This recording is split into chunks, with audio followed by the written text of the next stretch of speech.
2 Kings 23. Then the king sent, and all the elders of Judah and Jerusalem were gathered to him. And the king went up to the house of the Lord, and with him all the men of Judah, and all the inhabitants of Jerusalem, and the priests and the prophets, all the people, both small and great. And he read in their hearing all the words of the book of the covenant that had been found in the house of the Lord.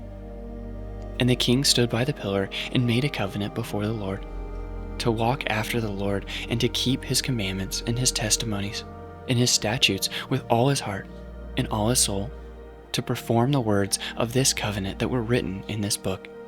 And all the people joined in the covenant. And the king commanded Hilkiah the high priest, and the priests of the second order, and the keepers of the threshold to bring out the temple of the Lord, all the vessels made for Baal, for Asherah, and for all the host of heaven. He burned them outside Jerusalem in the fields of the Kidron, and carried their ashes to Bethel.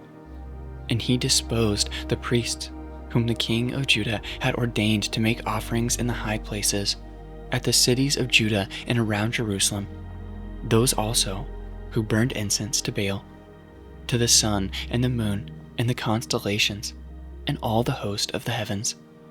And he brought out the Asherah from the house of the Lord, outside Jerusalem to the brook Kidron, and burned it at the brook Kidron, and beat it to dust, and cast the dust of it upon the graves of the common people. And he broke down the houses of the male cult prostitutes, who were in the house of the Lord, where the women wove hangings for the Asherah.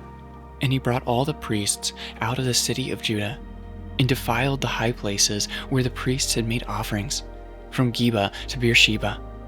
And he broke down the high places of the gates that were at the entrance of the gate of Joshua, the governor of the city, which were on one's left at the gate of the city. However, the priests of the high places did not come up to the altar of the Lord in Jerusalem, but they ate unleavened bread among their brothers. And he defiled Topheth, which is in the valley of the son of Hinnom, that no one might burn his son or his daughter as an offering to Molech. And he removed the horses that the kings of Judah had dedicated to the sun, at the entrance to the house of the Lord, by the chamber of Nathan-Melech, the chamberlain, which was in the precincts.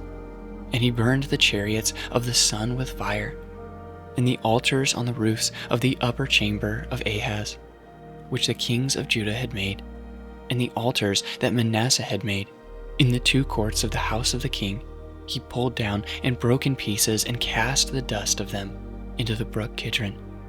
And the king defiled the high places that were east of Jerusalem, to the south of the Mount of Corruption, which Solomon the king of Israel had built, for Ashtoreth, the abomination of the Sidonians, and for Chemosh, the abomination of Moab, and for Milcom, the abomination of the Ammonites. And he broke in pieces the pillars and cut down the Asherim, and filled their places with the bones of men.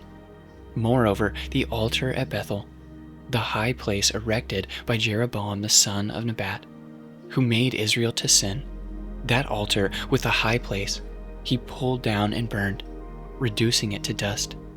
He also burned the Asherah. And as Josiah turned, he saw the tombs that were on the mount, and he sent and took the bones out of the tombs and burned them on the altar and defiled them, according to the word of the Lord that the man of God proclaimed, who had predicted these things. Then he said, "What is that monument that I see?" And the men of the city told him, "It is the tomb of the man of God who came from Judah, and predicted these things that you have done against the altar at Bethel." And he said, "Let him be. Let no man move his bones." So they let his bones alone, and the bones of the prophet who came out of Samaria. And Josiah removed all the shrines also of the high places that were in the cities of Samaria, which kings of Israel had made, provoking the Lord to anger. He did to them according to all that he had done at Bethel. And he sacrificed all the priests of the high places who were there on the altars, and burned human bones on them. Then he returned to Jerusalem. And the king commanded all the people, "Keep the Passover to the Lord your God, as it is written in the book of the covenant." For no such Passover had been kept since the days of the judges who judged Israel, or during all the days of the kings of Israel. or of the kings of Judah. But in the 18th year of King Josiah, this Passover was kept to the Lord in Jerusalem. Moreover, Josiah put away the mediums and the necromancers and the household gods and the idols and all the abominations that were seen in the land of Judah and in Jerusalem, that he might establish the words of the law that were written in the book that Hilkiah the priest found in the house of the Lord. Before him there was no king like him, who turned to the Lord with all his heart and with all his soul and with all his might, according to all the law of Moses. Nor did any like him arise after him.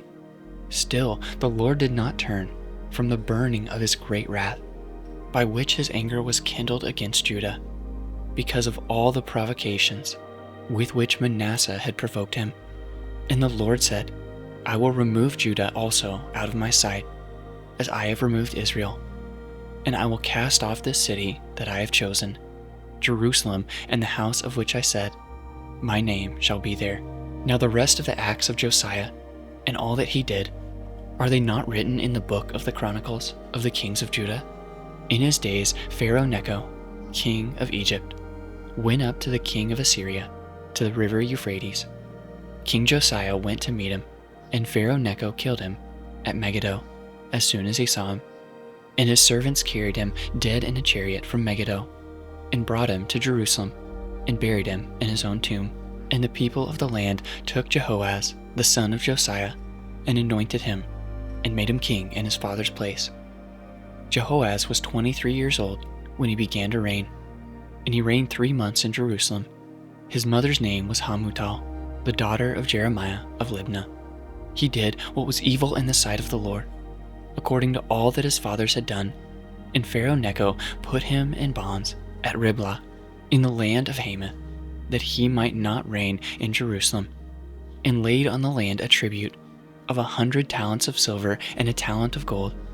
And Pharaoh Necho made Eliakim, the son of Josiah, king in the place of Josiah his father, and changed his name to Jehoiakim.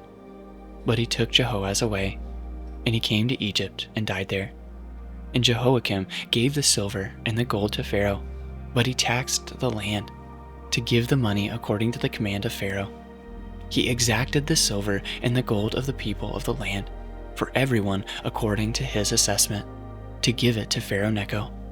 Jehoiakim was 25 years old when he began to reign, and he reigned 11 years in Jerusalem. His mother's name was Zebidah, the daughter of Pedaiah of Rumah, and he did what was evil in the sight of the Lord, according to all that his fathers had done.